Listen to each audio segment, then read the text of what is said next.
I would say that the key issue for all Canadians for this budget is affordability.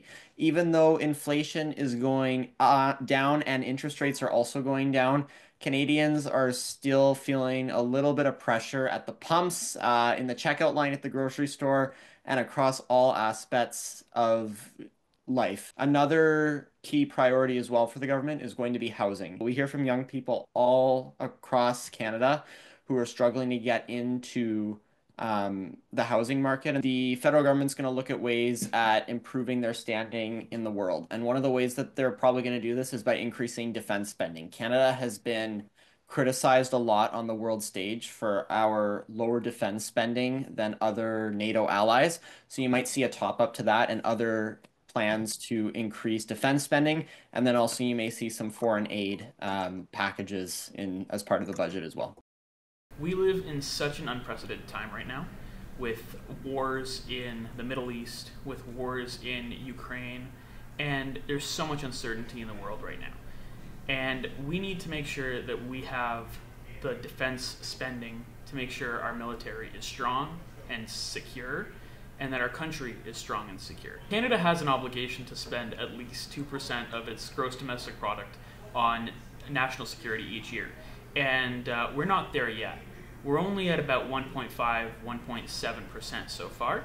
And by 2031, the government has created a goal of reaching 2% GDP spend. I don't think that's fast enough. And I think people in Ukraine, for example, don't think that's fast enough because they need military aid right away. And I think that we need to continue to increase military aid so that our partners and international allies know that they have support.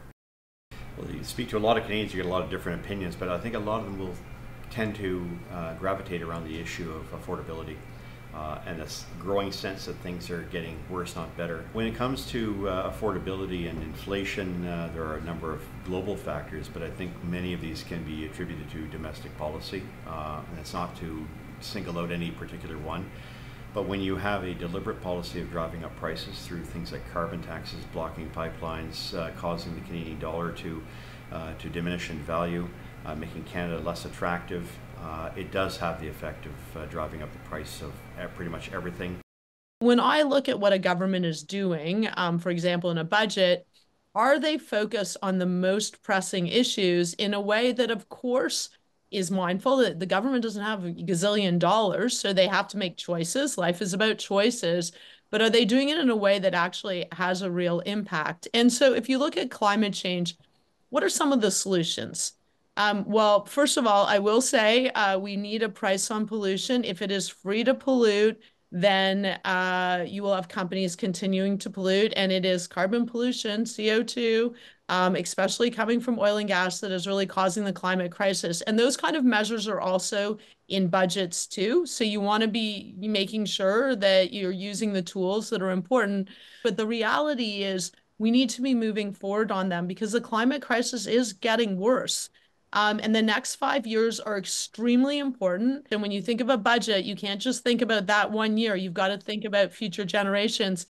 More generally speaking, for youth, I think that we're just very disconnected nowadays. I think everything is so easily accessible through a couple clicks. You have things delivered to your door. You don't really think about where they came from or how they were produced. We're a little bit detached from, the source of things, how they were created, how they were developed, and how they actually got into your hands. I think, everybody has their own priorities, and generally speaking, I think that people's priorities are going to be in line with their prerogatives and what's going to be beneficial to them. But at the end of the day, as our slogan says, our planet is not single use and we're all going to live on it. So, whether you're a billionaire or you're struggling at the end of the month, if there's no air to breathe and water to drink, we're all going to be in the same boat.